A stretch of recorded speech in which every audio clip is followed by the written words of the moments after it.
All right, people, we're recording this on a Sunday morning. It's about 11 o'clock in the morning, which is kind of antithetical to the tone of this movie. But just given what we witnessed after watching the entire goddamn Halloween franchise up to this point, and now after watching this movie, I'll just be straight up and forward. This doesn't necessarily convince me that slashers are still any good. But like, what's your take? What's your take before we get into Halloween Kills? Yeah, well, first of all, it's sad when I have this awesome Mike Myers t-shirt. Well, Halloween wait, Mike t-shirt. Myers or and Michael Myers? Because you got to differentiate between the two now. Because I've already seen the memes like going yeah, like that's true. nonstop. You guys knew what I meant. And I'll just say this: this movie was. Well, we have a lot to talk about. We have a lot. Yeah, Let's we get do. into it. Yeah, we Let's get do. into it.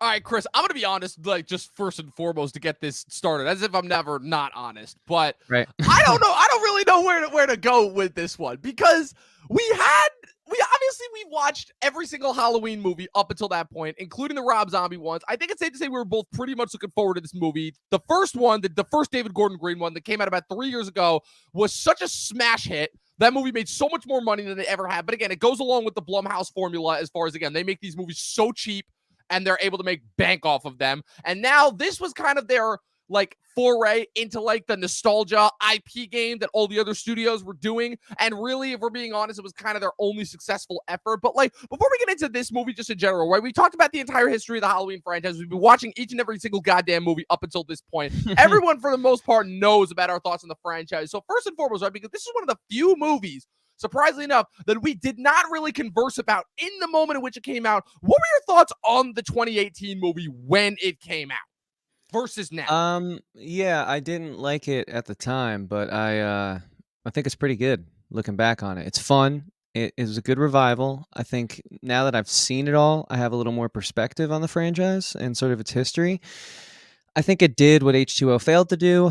I think it clearly was a smash hit. Audiences loved it. And I think it gave a lot of promise because, correct me if I'm wrong, but I was watching our good friend Brando Critic. He did a nice little review of Halloween from 2018, like a first time watch video. And I figured, all right, I don't really have time to watch the whole movie, but A, I can support a friend, and B, he's going to put some clips in it and I'll remember what happened. And so I watched his video, and he was saying in that video that there's a third one coming from this new revival, whatever you want to call it. The third and Halloween timeline. I think that's great that there's a third movie coming, because we literally had zero plot in this second one. So they have so much. The door is wide open. If this could have been the most genius second film of a trilogy ever written, depending on how the third one goes, because they covered nothing. We got nothing done. So the door is wide open. Wow, this is a writer's dream. Honest to God, like I would be, if it's like my first make or break, and I'm like, oh my God, like I just got handed a big franchise, dude. Don't worry, or girl, whatever. You can do anything because nothing happened in this movie. Wait. Okay. Well, first off, way to rip the Band-Aid right off. We haven't even gotten to spoiler free yet, but I don't know. My thoughts on the 2018 one, when I watched it, that was literally like there was kind of like that was like my introduction to the Halloween franchise, because I watched the original movie. That's so like sad. A couple weeks beforehand. Hey man, I told you, fucking.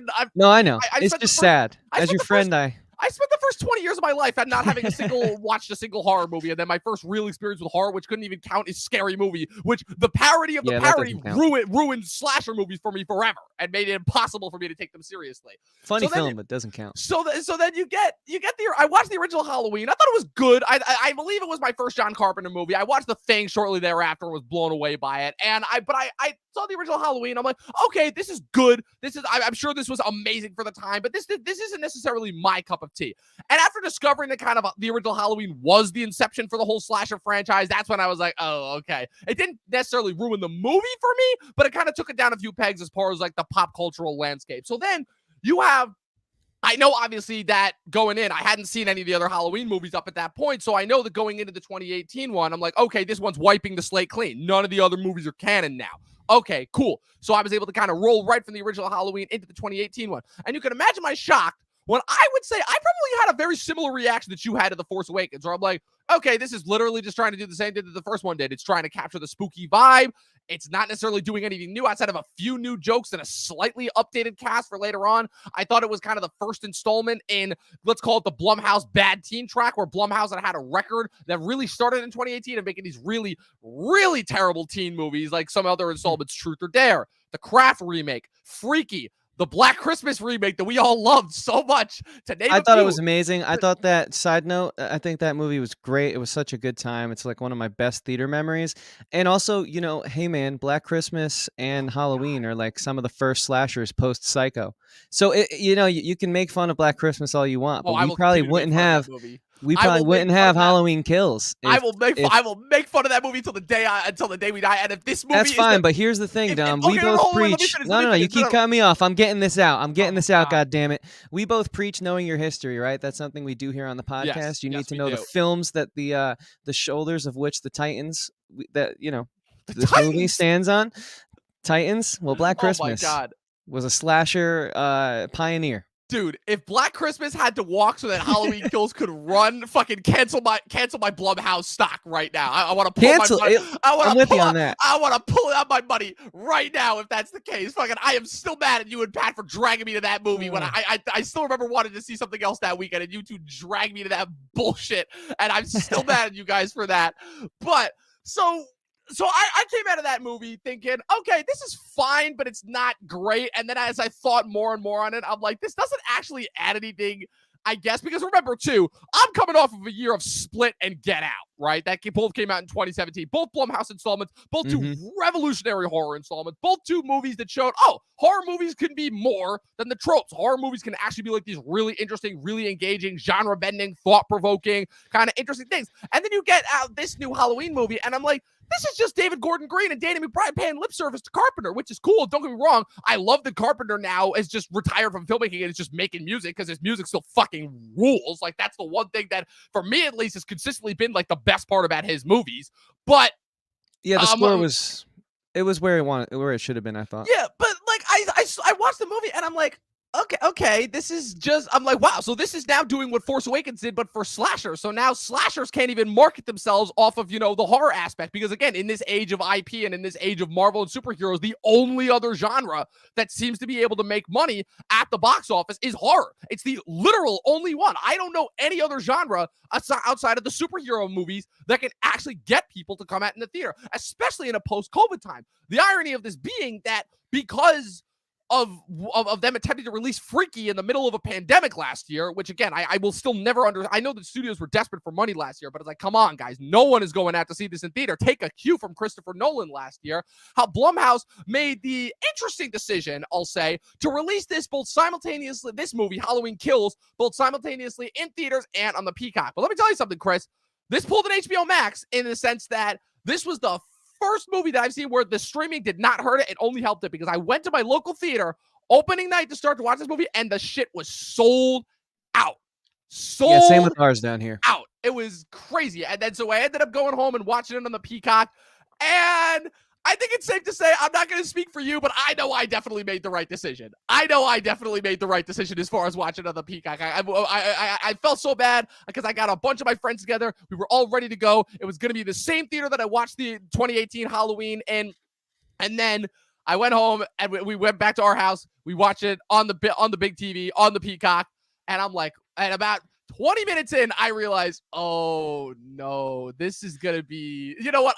I'll save that, because I feel like that's a good transition into our spoiler-free thoughts, just in general on this movie. I know you kind of summed it up nicely, but this movie. Well, I'll just say you were talking about the ticket price, and I think this movie should have been marked down. Like, it should have been a reduced on sale film ticket, because that's the first thing I said when we walked out of that theater. I was like, cheap enough, so I was like, when we walked out of the theater, I was like, yeah, I have Peacock. Why? Right. I mean, cool. I just spent money I didn't need to spend. Like, this was a waste. Coming off of No Time to Die to this, I mean, come on, man. Right? Just not what you want. Not what you want. Literally night and day. Not that there's like, it's burning a hole in my pocket, but like every little bit counts when you're like a struggling podcaster, and it's like, damn, that wasn't worth it. So I think you made the right decision. Point being. Yeah. Yeah, we ultimately made the right decision, unfortunately. Yeah. Which again, I guess what does that say about this movie? So I guess a little plot summary. So this movie picks up immediately after the events of the original. It's kind of trying to pull a little bit of the original Halloween too, which I'll get into some of my problems with this movie and just where it fits into the timeline chronology. But just as far as this movie goes, so But this movie picks up, first, subscribe, yes. hit the like button, and turn the bell on for notifications, because we don't do that enough, and we already have an amazing community, so imagine if we did that more. So they're all free things you can do to help the show. Now, Dom, take it away, brother. So this movie picks up immediately after the 2018 Halloween movie, right? They lit the fire. They left Michael Myers to die. It's Laurie, her daughter, and her granddaughter, who are both so inconsequential and boring that I'm not even going to bother to remember their names, other than the fact that her daughter is played by Judy Greer, who is continuing to be, who I'm at officially. This is the official installment. It's been a long time coming for Judy Greer, about 5 or 6 years now, but I'm officially adding her to the list of actors and actresses that every time you see them in a movie, they officially become Hollywood kryptonite. Jai Courtney finally got off the list with the most recent The Suicide Squad, and Judy Greer has officially been added to it, along with Alex Pettyfer and a couple of other people. But yeah, so this movie picks up right after the events of the Halloween 2018, but not in the same location. Like, it actually takes like a decent amount of time before we get to like kind of picking up with Laurie and the fire and Michael returning and continuing to wreak havoc on Haddonfield. It starts off with like a couple different things. Like, immediately off the bat, you can tell that like David Gordon Green and Danny McBride have way more money to play around with, just as far as this goes. And they show, what is it? They show Tommy Doyle, portrayed now by Anthony Michael Hall, portrayed obviously in Curse of Michael Myers, which has been erased from the continuity by Paul Rudd. Obviously one of the original kids that Laurie babysat in the original Halloween. And again, it's just continuing to hammer home the nostalgia hype. It's like, oh, Tommy Doyle's there. Oh, the kid who bullied him is there. Oh, one of the other girls who he was also babysat with, she's there. Oh, Loomis's assistant, who almost got attacked by Michael, she's there. And immediately off the bat, I'm like, oh no, this is where we're going. And that's before we even actually get into the plot. And I guess, for lack of a better word, if I had to pick like one thing to say about this movie, just in general, it's that I think it's trying to be a message thing. I think. What message? I'll get to that in a bit, but like, I think that's the best. I guess about like paranoia and like, you know, mob control and like letting, you know, I guess tribalism and groupthink dictate the decisions, right, especially if when it comes anything, to like harrowing like that.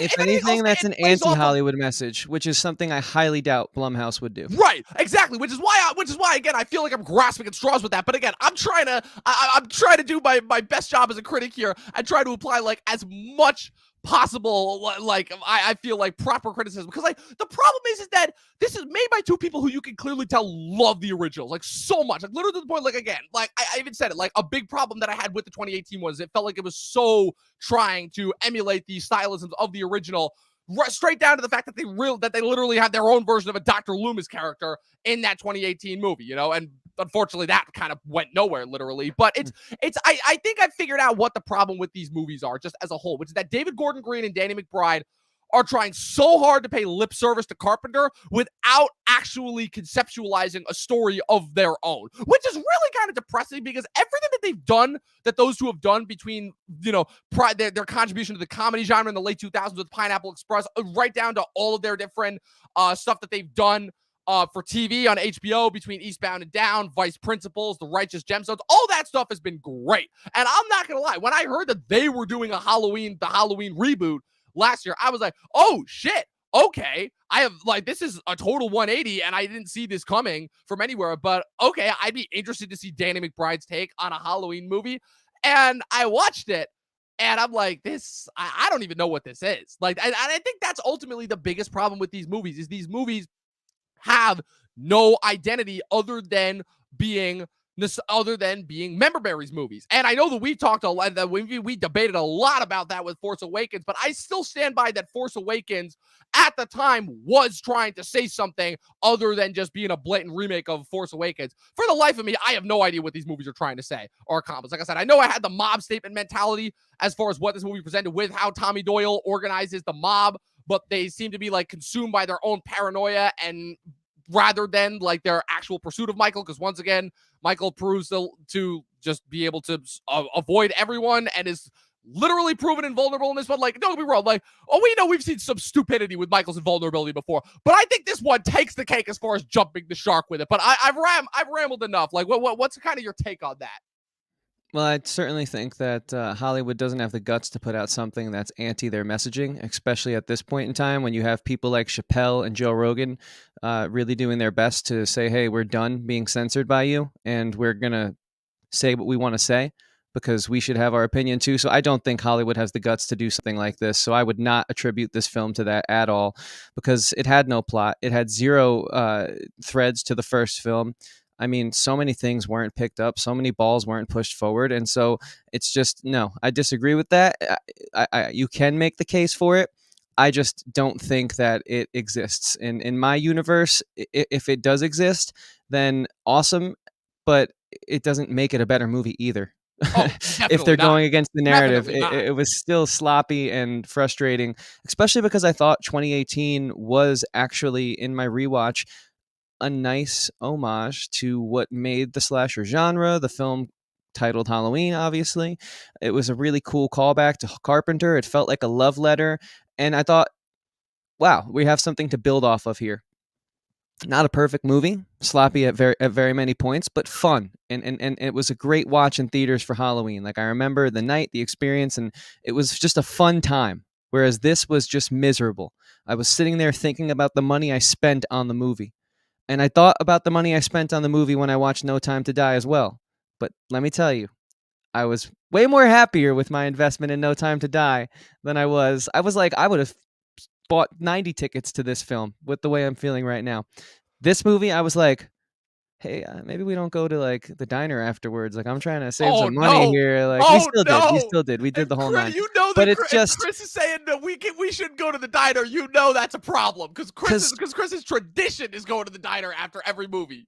Like, I almost want a documentary about what happened, why this was so pitiful. But I do think this could be the ultimate undersell to what could be the greatest conclusion to a trilogy in all time, because again, they had no plot. Nothing happened. So it's like you literally, the writers have free reign just to do whatever, because if they do something, it's already going to be better than nothing, which was this film. Well, and so that's the third one's already going to be better just by proxy of how the second one was. The third one is already entitled Halloween Ends, but we already know, again, they've been mining this freaking IP for 40 friggin' years. It'll end for 5 years and someone else will pick it up again. Exactly. They're never going to stop. They're never going to stop. Like, they're going to keep Michael Myers invulnerable forever. We've gotten so many different explanations to his invulnerability that at this point I've just lost interest. I just don't care anymore. I remember that was my biggest thing after watching the original Halloween, and I hadn't seen all the rest of these movies. I'm just like, oh my God, just make it stop.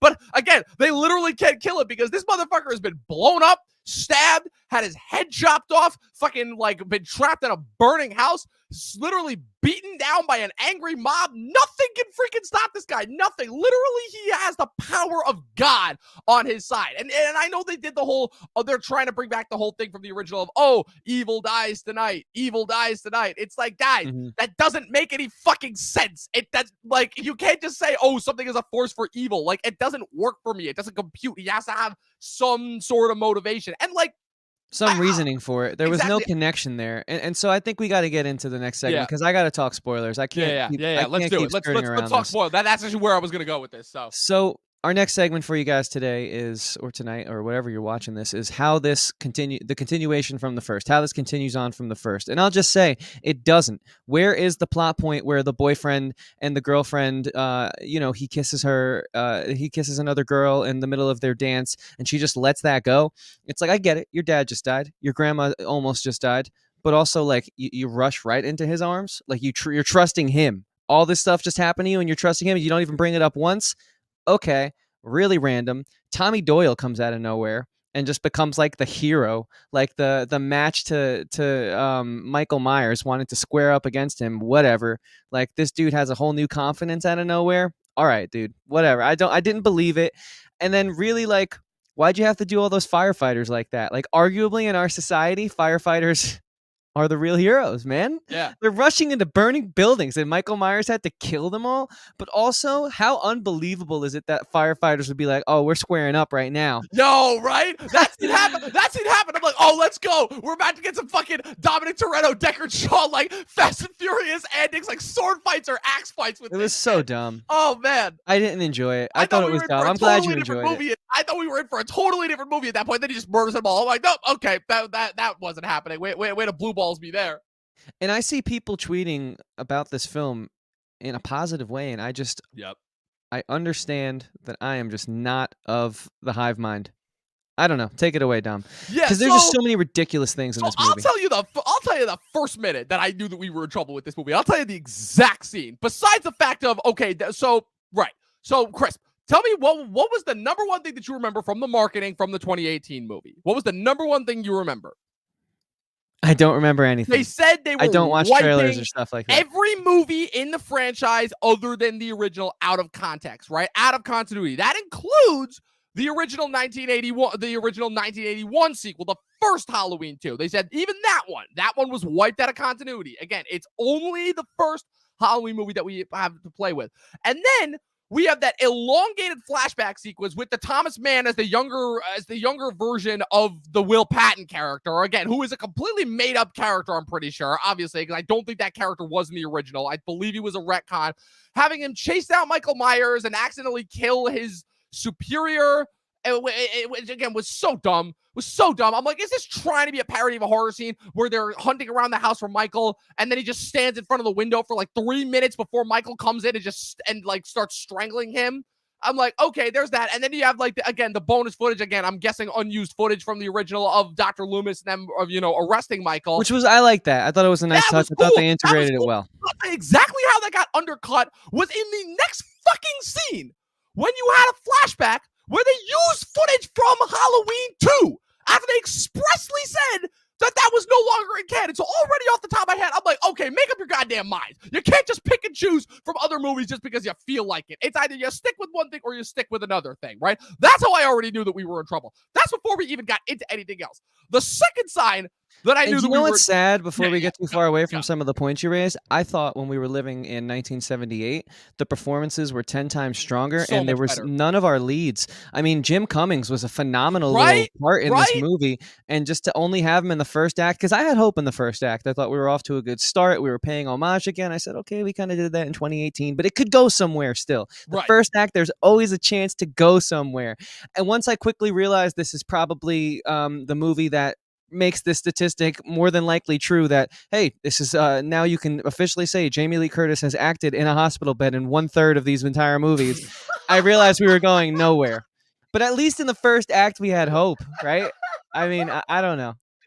Oh, man. Yeah, I'll tell you the second scene that I knew that we were in trouble, which was the firefighter scene. Oh, man, that scene, when he comes out, first off, just the fact, okay, so again, Michael is a blunt object that never speaks, but he's smart enough to hide in her weapon storage thing in order to avoid the fire before brutally murdering all the firefighters. But I can immediately tell the way in which he dished out, right? So you can tell the kills in the first one, they were very much Carpenter-esque. They were very slasher-esque. They were very much like kind of withheld. You saw the blood, but it wasn't like excessive. There was still like a class to it, for lack of a better word, right? There was a class of kind of like paying homage to slashers in that first 2018 one. That I don't know if you agree with me on that, but like at least that was my sense. This one, oh man, it's ironic too that like the rest of the franchise has gone out of its way to ignore the Rob Zombie movies, and that we literally just watch the Rob Zombie movies, because every time Michael killed someone in this movie, I thought I was watching like a Rob Zombie ripoff.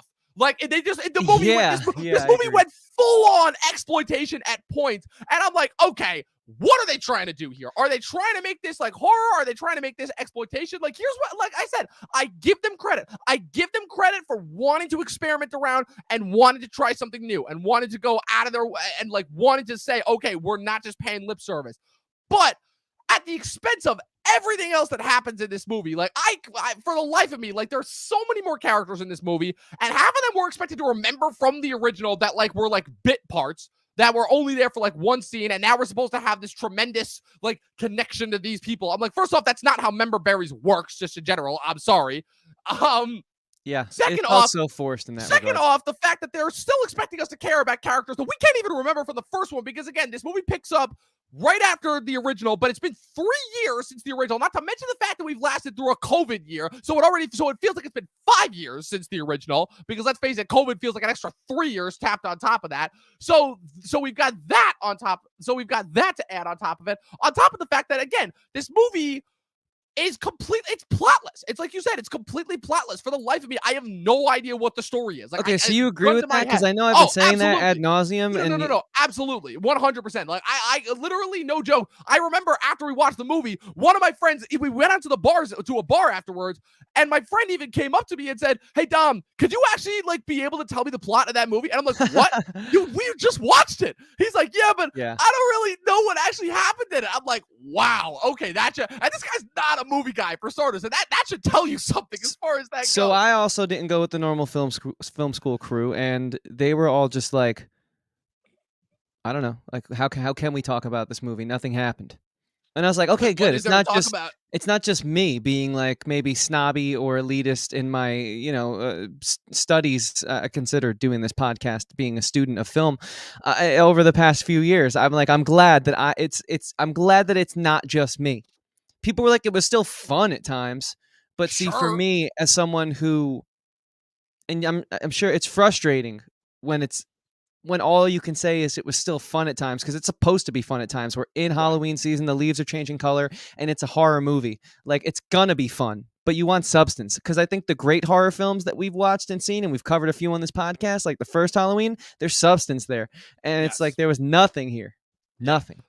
Absolutely nothing. I couldn't agree more. I don't even know what genre this movie fits into. Like, is this a horror movie? Is this a slasher? Is this exploitation? I couldn't tell you. I really, really couldn't tell you. Like I said, the thing that I've admired about Blumhouse over the last couple of years is how they've really, I think, done a good job of expanding out past the traditional horror scope and actually like putting some, mixing and meshing some of their films up in a way that doesn't feel like schlocky and dumb. Like, say what you will about Freaky, but I do think that the comedy and the kills in that movie did work, even if, the plot and the dialogue didn't. The Belko Experiment, that's still a movie that absolutely blew me away the first time I saw it. Happy Death Day. Even a movie like The Hunt, which again was a movie that got screwed first by political pundits of all people, and then secondly by COVID. And then I watched that movie. That was literally the last movie that I saw in the theaters before the COVID lockdown last year. And I'm like, this movie's fucking hilarious as far as what it's going for. The Invisible Man, one of our favorite and only theater experiences of last year. What a time that was.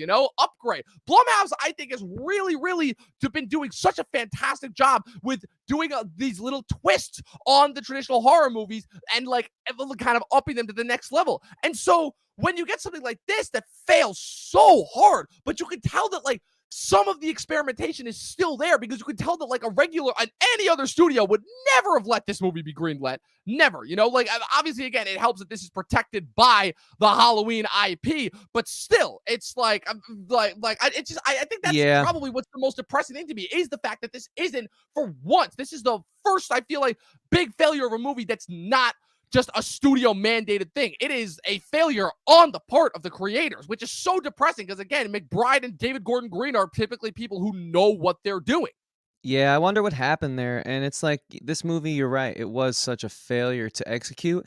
And it's not even like the performances of Jamie Lee Curtis, who at this point is so locked into the character of Jamie Strode, and these other great actors who we've seen do good jobs in from 2018 especially. Like I said, that movie wasn't perfect, but it at least was fun and entertaining and offered something. This one, but it's a shame when even the actors can't make the best of a bad situation when they've been playing these characters for Jamie Lee Curtis for as long as she has, and for the new additions, at least with one film under their belt that was a box office success. It really does fall back on the core creation, the core team of McBride and I'm forgetting David Gordon Green, and it's so sad because you want to know something that's going to make even more depressing? What happened? David Gordon Green directed Pineapple Express. I love that movie. I think that movie's hilarious. Yeah, exactly. That's so unfortunate. It's so depressing. And he directed majority of the episodes of the second season of Vice Principals, which is one of the best seasons of I love televised that comedy show. I've ever seen. I think that show's hilarious. Amazing.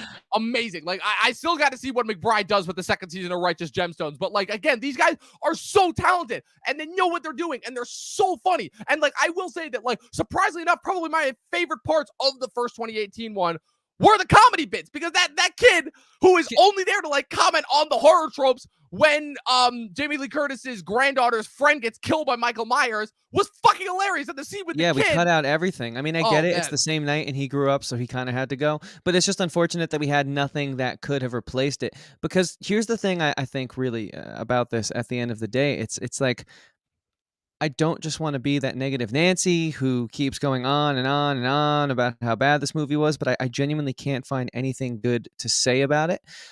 Other than that, like, the name is very fitting. Halloween Kills killed my Halloween buzz. Like, I had my whole babysitter rewatch lined up. I was gonna probably watch a couple, like, obscure ones that people have been talking about for a while. I think I mean, I'm out of the mood now. We have 2 weeks left to go in this month, and I'm over it. Like, I'm all horrored out. Last year, every night I was grinding on a horror film, a TV show. We didn't have new movies. Because we didn't. If there's one thing this killed, the only new movie that we had last year. But I'm saying, like, I went back and watched some classics. I watched some indies. I was all about horror all month. And now Halloween Kills, they killed something. It killed my wanting to participate in this spooky season. Do you remember when the Babysitter Killer Queen made our top 10 best movies of last year? It's a great movie. I can't wait to rewatch it. I love that movie, but that's still ludicrous to me how that happened. But again, only on this podcast will you find stuff like that happening. So, like, speaking of this podcast, if I may, Dom, I just want to tell him a quick statistic.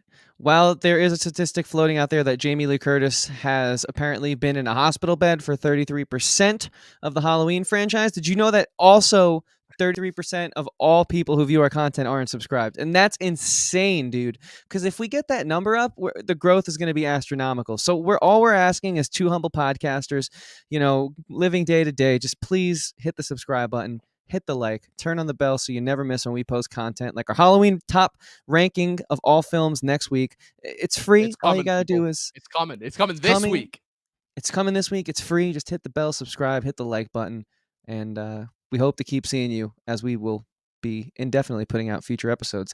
Dom, what topic did you want to jump into next? I feel like we already spoke a bit. We did kind of speak on this a little bit, but like, again, I'm truly at a loss. Like, where does this fit into the horror genre? Like, is this exploitation? Is this kind of like, obviously it's not sci-fi horror, obviously, but like... Not exploitation. What are they exploiting? Well, the biggest thing about the Halloween franchise, just in general, is the fact that, like, it hasn't necessarily remained relegated to the slasher genre. Like, obviously, that's how it started, but I think it's kind of grown outward, obviously, as the franchise has continued on. You had Season of the Witch, which I think was way more of, like, this really interesting, like, sci-fi horror, kind of claustrophobic paranoia mystery thriller than anything else, really. Then you had 4 and 5, which, say what you will about those movies. I thought those movies had some really interesting statements. I thought 4 did a much better job on, like, kind of like the whole mob mentality take on it than this movie did, definitely. Then you have Curse of Michael Myers, which was just... I don't even know what that movie was, but that movie was just incredible. It was just absolutely incredible. Then you had the 90s ones, which were trying to do the whole Scream thing, where they were trying to be like, oh, we're kind of like self-aware, trying to do like, oh, these self-aware horror parodies, even though these are just, more of like just really just typical like schlocky bad teen comedies that also happen to feature Michael Myers.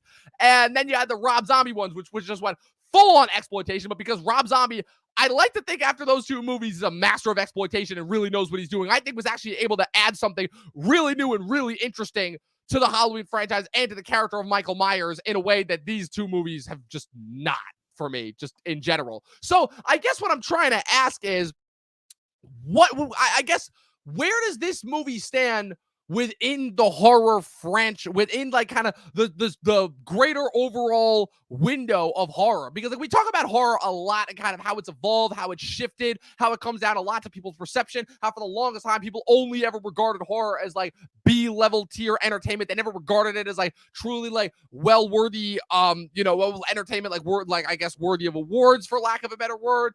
And now, obviously, we've seen this massive shift in the last couple of years, especially thanks to streaming, especially with the emergence of streaming services like Shudder and everything. But, like, I guess my confusion with this is I truly don't know where this movie stands. Like, this movie, it doesn't feel like a horror movie. It doesn't have, for the most part, any jump scares, like, at all. The kills are not slasher kills. They're just gruesome exploitation kills. Like, Michael, like, fucking crushes people's eyeballs in this. He blows up people's heads. He smashes people through walls. He strangles people. The end of this movie is literally him getting up after taking 6 bullets to the chest again and getting beat down multiple times and just fucking slicing and dicing an entire mob of people. He's like, he literally, I can't even say that like he's got the unstoppable Hulk thing, because Tyler Mane to me did that way better than this guy did, playing Michael Myers in this movie. Also, just a quick side note, why is it that when they take off Michael Myers' mask, they're trying to make him look like Lee Van Cleef?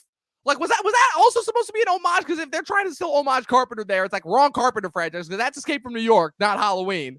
So that threw me off just in general. Yeah, I don't know. I don't think it needs to fit anywhere. I think some movies are just bad. It's good because it doesn't. Yeah, some movies are just bad, and you also don't need to, I think, always label art like that. I mean, it's still art. There was still some creative, fun moments in this film. I thought some of the kills were pretty cool. It's just, it's nothing. It's just, it comes and it goes. I think it's going to be one of those blunders, and horror seems to be one of the genres with how long these IPs run for, that there's a lot more, stains on the resume than spots you want to boast about for some of these franchises. Example being the Scream TV show for that franchise. I mean, there's just some things you want to forget about, and this is certainly one of those movies. Try and make a fun night out of it is what I say. Get all your friends together, but watch this review first to the end, and a bunch of other people who are probably saying the same thing. I feel like this is one of the times that we're even lining up with all the big YouTube shills and people who just get paid to say they like movies that they actually don't.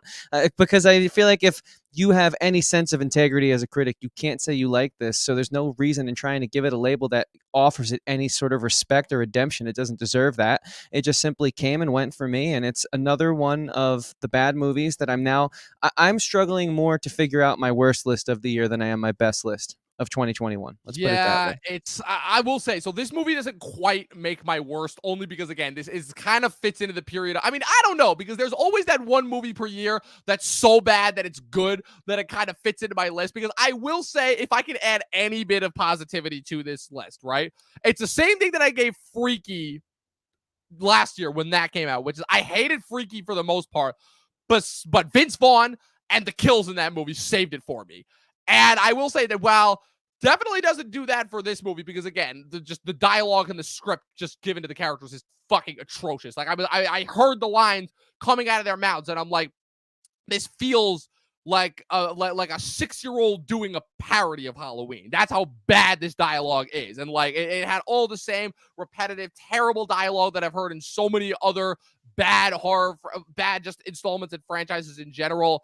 And friggin', like, I don't know, man. I don't friggin' know. I don't know how to feel about this movie, but the kills were awesome. Like, every time Michael Myers did kill someone in this movie, because it wasn't doing like the slasher thing where he's got to hide and he's got to make his appearance unknown until the absolute last minute and he's got to do the jump scare. There was none of that in this movie. He just came out and he went full on force. And while, again, this movie is the second one where I'm like, okay, I'm starting to question some of McBride and David Gordon Green's like motivations as far as like, Michael Myers victims, certain of them, like, because Michael Myers, I think this one, if anything, I'm not going to say did the best as far as like showing like that Michael Myers just will not hesitate to kill anyone, because, like, okay, so he killed a kid in the last one, but he leaves the Will Patton, Thomas Mann character, the kid, I should say, of the kid version of the bully of Tommy Doyle alive. It's like, it makes no sense. It's like pick a lane and stick with it. It's like, you can't have Michael Myers either got rules or he has no rules. You can't have it both ways as far as that goes. But the kills were awesome. And every time Michael did kill someone, it legitimately, like, made me twist and squirm in my seat. Like I was paying attention and I was engaged. I will say that about like that's if I can give one positive note towards this movie, I will give it that because literally this movie had nothing else going for it. Again, it's so sad because the first one was touted as this homage and ode to Laurie Strode and like the PTSD that she's carried with her. And now the whole first movie is all about whatever. Nobody believes that Michael Myers is still a thing and everyone thinks she's a nutcase. And now in this one, she's got like what? 10 minutes, 15 minutes of screen time in an hour and 45-minute long movie? Not even? And now Tommy Doyle is the main character who was not in the last one? Like, again, that's the part to me where it's like, okay, lip service over anything actually related to a story, you know? 100%. Yeah, this movie was tonally very confused. You did a great example of how he stands over the boy in that one scene and lets him go. Maybe because he saw something in him that reminded him of himself. Next scene, he's like but really the only reason I can say that is because the Rob Zombie films do such a good job of showing you, and they're the most recent ones we watched, who he was to who he is. And this movie did nothing that was you would call writing. And so you can't really justify it in any regard. So, yeah, I just think this movie is confused, very confused. Yeah. And it's sad because it's probably, outside of the 90s films, the biggest blunder this franchise has. Probably, easily. Which is a bummer. My this is what this is the moment we're living in. Well, what I thought, want it to be good. Let me ask you something about that, though. When you talk about the 90s films with the blunders, are you talking about just H2O, or do you include Resurrection in there as well? Because you know I won't hear anything against Resurrection. That movie is amazingly terrible, but amazing. I mean, it's more so H2O. Right. But Resurrection is something. That's for sure. It's something. The 90s ones are interesting because it's like Curse of Michael Myers, which is one of the best. Then H2O, which is still my worst. Right. Obviously, I wasn't talking about Curse. Right. Curse is amazing. Like, I don't want to spoil too much, but we're going to use this last segment of the podcast in order to like kind of, give you guys some hype material for our Halloween rankings video, because honestly, that's the only thing that I'm still looking forward to after this movie, because like, oh man, this movie may have killed you talk about how this movie killed your anticipation for like just Halloween season in general. This movie just killed any anticipation that I have for the rest of this franchise. And then I'm like, oh fuck, we've got another one of these next year to sit through. I'm like, good God, will it ever end? Like, at the very least, we got a little bit of a brief reprieve after the second Rob Zombie one, and I actually like that one. But now we got to sit through another one of these fucking things. Jesus Christ. So let's get into our last segment here. Yeah. Where it stands in the overall Halloween franchise. Where does this movie stand, Dom? Oh, you're asking me? Well, again, why not? It was your topic. Why not? All right, Start us off. All right. At the risk of spoiling our Halloween rankings for next week. Again, I will say just give him a tease. I had this movie ranked in a certain spot, and then it kind of lowered over the course of this conversation. I still don't hate it as much as H2O. If for nothing else than the fact that this movie gave me the one thing that H2O didn't, which was the kills. Because again, in a movie, in an hour and 20-minute long movie, not even the full 90 minutes, in an 80-minute long movie, the fact that it takes an hour and 10 minutes into the movie for Michael Myers to kill anyone is ridiculous. I don't care what you're trying to say with that movie. That is ridiculous. Absolutely. But what I will say is this movie, unlike the 2018 one, which I still don't like and which I still think is ranked relatively low, I think this one, again, all it does is pay lip service.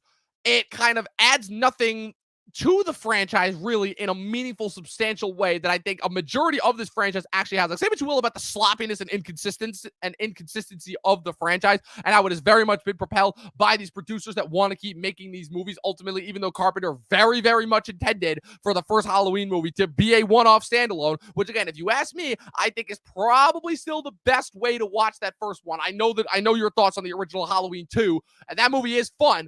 But let's face it, at this point, after all these movies that we've sat through, the first one is really meant to be viewed as its own original thing. And at best, these new movies, again, can be viewed as lip service. And at worst, again, you just sat through this review. You just saw what we thought. So, again, I'll save the rest of my thoughts for Wednesday for the rankings video, because again, this rankings video I think I'm looking more forward to than our Fast and Furious rankings video that we did a couple months ago. But before we get out of here, what are your thoughts on where this ranks within the franchise? Yeah, I mean, sorry guys, I'm gonna have to repeat myself a bit here, but I think it's a big blunder. I think it might be the biggest stain on the resume of the Halloween franchise. It offered nothing, and all it did was waste my time. I really can't say anything more without being repetitive and just making for bad podcasting here. And I also don't want to spoil anything for our Halloween ranked because there will be surprises in there, and I think you Oh, I guys are can't really wait. going to enjoy that video. And I hope you enjoyed us ripping this movie apart because it deserves it. I'm just done checking in with what like the zeitgeist, aka like all of the industry leaders of film criticism think, because I just find that they're being led by the dollar behind closed doors. So I don't know what they're saying. I would assume that if they're saying that they liked this movie, then just whatever. You can support them if you want, but that's the reason I don't really support those type of people anymore. So yeah, I don't know, Dom. That's where I'm at with it. Yeah, it's just not worth it. It's like they've burned us time and time again. They've consistently wasted our time over and over again. And they just show that, like, again, they very similar to a couple periods of beforehand, they don't have our best interests at heart. And they clearly have no idea where the pop culture interest is. Or maybe they do, because again, all their only job is to follow the dollar signs. And this movie had already a $50 million premiere opening weekend, which is insane considering, again, just shows that, like, again, brand, IP recognition, and again, the fact that the horror genre is the last genre that can actually get people into theaters besides superhero movies. Like, this movie's a win. It's another Shang-Chi. It's another Shang-Chi. What is it that we are missing, Chris? Is it just a horror? Is it just the fact that it's a horror? Because again, this was not a horror movie for me. This was an exploitation movie. Gore fest is what this is. This felt more like an Eli Roth movie. I can't even say that this is a Rob Zombie movie. Again, it's just excess and gore for excess and gore's sake with a little bit of flimsy messaging in there. And that's about it. And like the way that they ended with the Judy Greer thing, and also there's the subplot with the other mental patient. Like, what was that? Like, I don't even know where that went as far as that goes. It's like, oh, we were Yeah, that made no so sense to wrong. me. Yeah, and It then was they end it up felt dying so anyways. fabricated and just yeah. What you're asking me? What was the question you asked? Like, I don't even remember is the problem. I already forgot because fucking I want to forget this movie so goddamn badly. Yeah, yeah, fair enough. I think we've said all we can say, huh? Yeah, pretty much. So, final thoughts and star ratings. This movie sucked. I don't think it's. I haven't decided yet whether it's one of the worst of the year. Definitely, because again, my worst of the year is one of my most coveted lists. Definitely, and I know we don't like to talk too badly about movies on this podcast, but again, there are just been some this year. Again, this is I'm gonna say it right now. 2021 has been the worst year for movies for me ever. And I don't say that with any doubt or skeptics and hesitation. And this is already coming off of the last couple of years, which have already been just so destructive and awful just for movies as an art form in general. Just like because of the mass over commercialization and the steepness in IP and pop culture. But this is the worst between how they could have picked up with the amount of movies that got delayed from last year with COVID, how a lot of those movies turned out to be, how many of them actually turned out to be fun versus actually being substantive. And this is just the next addition to the list after how many movies is it now? Like, I've lost track. That's how bad this year has been. That's how awful so many of these movies have been.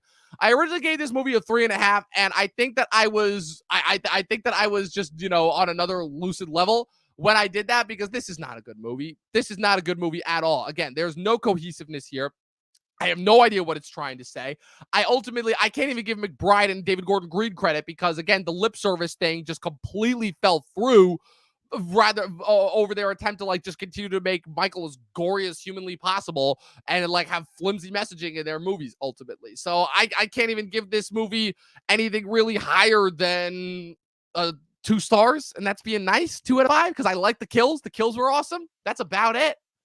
Fair enough. Yeah, the only reason this movie gets any stars for me is because of the kills. I thought Michael Myers was fun as he always is, but everything else was just so pitiful. It's not my worst of the year, but it's going to be in my top 10 worst, and it won't be too close to the bottom just because of some of the other films we've had to watch, but it deserves to be close to the bottom. And my top 10 worst will be a list of all terrible movies. Oh, This I is a can't wait. one-star film. I've said all I can say. I don't want to waste any more of the listeners' time. They've probably watched the movie, and so enough of their time has been wasted this week as it is. Yes, absolutely. So that was it, people. That was our review of Halloween Kills, ultimately. But before we get out of here, we got a couple minutes left. So I just wanted to throw out a couple things. I meant to talk about this last week, and we ultimately didn't have time because we ended up talking a lot more about James Bond than I thought we did. But I wanted to talk about a couple movies that I ended up watching last week for New York Film Festival, which, again, these movies will get no advertisement. You will probably never hear of these movies. I don't even know if these movies are going to get Oscar appeal just because of like the level of A24 movies that they are. But I wanted to talk about the two films that I watched at New York Film Festival last weekend real quick. And they were two absolutely beautiful films from two absolutely impeccable filmmakers who are probably two of my favorite working filmmakers right now. That being Mike Mills' Come On, Come On, and Sean Baker's Red Rocket. The first one that I watched on Sunday at noon was Mike Mills' Come On, Come On. It is his third film after Beginners and 20th Century Women.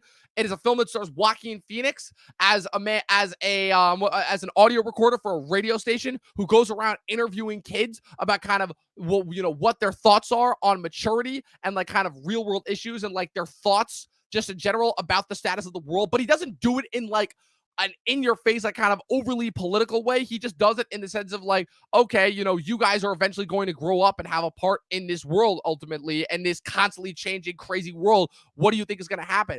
And he ends up ultimately having to take care of his nephew due to the fact that his sister is overseeing her husband, who's suffering from some sort of debilitating mental illness. The movie never actually explicitly states what it is. It's more than likely some form of schizophrenia, but throughout the film, it becomes very clear that the nephew, who is portrayed by newcomer Woody Norman, is suffering from an earlier version of that. But the way that the movie goes about it, in the sense of really kind of showing this bond that Joaquin Phoenix is able to form with his nephew as he brings him along on this journey. It's probably one of the most beautiful, heartwarming, just really good feeling journeys that I've seen in a while. The movie is shot in black and white. The movie's a love letter to New York, to New Orleans, to Los Angeles. And it's absolutely incredible. I would highly, highly recommend it.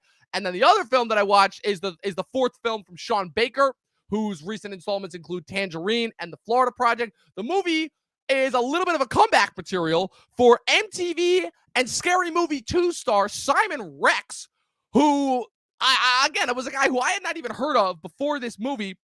And the movie features Simon Rex as a washed-up porn star named Mikey Saber, who returns to his hometown of Texas after having very clearly run out of all of his options in LA.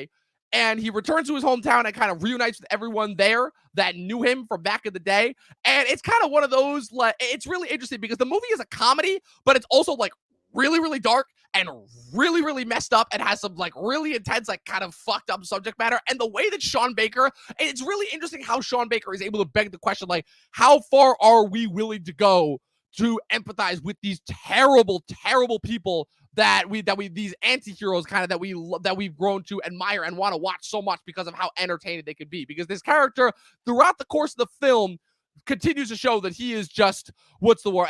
He is the opposite of the Midas touch. Everything that he touches turns to shit, and he destroys absolutely everything that he touches. But he is so enraptured in his own kind of, persona that he just elevates it above everything else. So again, it is a movie that I will be very interested to hear people's thoughts once it comes out. I think that this is going to be a very controversial movie. I'm going to be very interested to see if kind of the takes crowd, what their take on it is, as far as like, kind of how deep this movie goes. But it is one that I would definitely recommend just from a fascination level more than anything else. So those are the two movies that I watched at New York Film Festival, Come On, Come On, and Red Rocket. Both two of my favorite movies of the year. They're in my top 5 of the year, definitely. I would highly recommend them to anyone who has not watched them when they become available, either to watch in theaters or on streaming. And hopefully, Chris, I did a good job of giving you some hope for the future of movies outside of these god-awful, terrible blockbusters that we've been watching this year. No, I actually really look forward to seeing both of those films. They sound very interesting and right up my alley. A nice, refreshing break from just the monotony of what seems to be on the film side of things 2021, right? So, no, I'm glad you enjoyed yourself there, man. I think it's cool you go out and contribute to. Of course, I have to. Good patronage. It's good patronage, man. I have to. It's the last vestiges of what we love about movies. I have to. Yeah. Cool, man. Well, hey, we didn't like the movie, but I still think it was one hell of a podcast. And I want to just thank everyone again for all their support through the Halloween First Time Watch series. If you already haven't, we have a first time video and a video up for every single installment in the Halloween IP, the Halloween franchise. Please go check them out. It would really mean a lot to us. We put a lot of time and effort into those videos, and I think they came out really great. And of course, the big shebang, the end-all be-all of our SHOCK-tober Halloween event coming up this week, the rankings video where we're going to rank every movie, including Halloween Kills. So stick with us. It's not over yet, unfortunately. And we appreciate you guys. Thank you so much. And Dom, you got anything else you want to tell the people? Absolutely, people. Thanks once again for tuning into another episode of the Talking TV Podcast. You can follow us on Facebook and Instagram at Talking TV Podcast, and be sure to click the subscribe button, the like button, click the bell next to it. That way you guys get notified every time we put up new content. We've still got podcasts going throughout the rest of the year. We got 2 left for our SHOCK-tober podcast reel. We got Halloween Kills in the middle. We got Dune. Finally, one of my most anticipated for the last 2 years, coming next week. And we're wrapping up October with Last Night in Soho before we wrap up the year in November and December. Chris, where can the good people find you? Yeah, they can find me in the same exact place they can find our podcast, on Facebook, Instagram, and I'm also on Twitter at Christian Evanko. Evanko spelled Evanko. Hit that link in my bio if you wouldn't mind, and check out some of my music. It's on Spotify, Apple Music, YouTube Music, Google Music, and all the other places you would think you would go to listen to music. It's there. I would really appreciate it. And let me know what you think. Comment, subscribe, whatever the platform you choose to interact with allows. I'd love some feedback. And also I have another podcast. We're gearing up for a new season, a few more interviews. So check out Talking with Andrew and Chris. Talking spelled the same way we spell it here.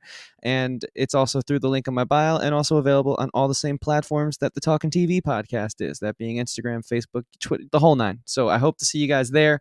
This was a blast, a great episode. I hope you did not watch this movie in a theater. I hope you saw it on Peacock and saved yourself some money. If you watched and really, my biggest hope is that Dom gets back to his sarcastic Instagram and Facebook posts so you guys can just enjoy it like I have in the past. So Dom, tell them where they can find that. Yeah, it's been a minute. I don't know when I'll start posting again, but you can follow me on Facebook and Instagram at Movie Nerd Reviews. I don't even remember when the last time I posted was, but don't worry, I'll post something soon. Don't worry. And as always, again, continue to support this podcast, because again, it means the world to us that you guys just, continue to keep coming and showing the love and showing the support. So as always, remember, 12 seasons in a short film, and watch more fucking movies. We'll see you guys next time.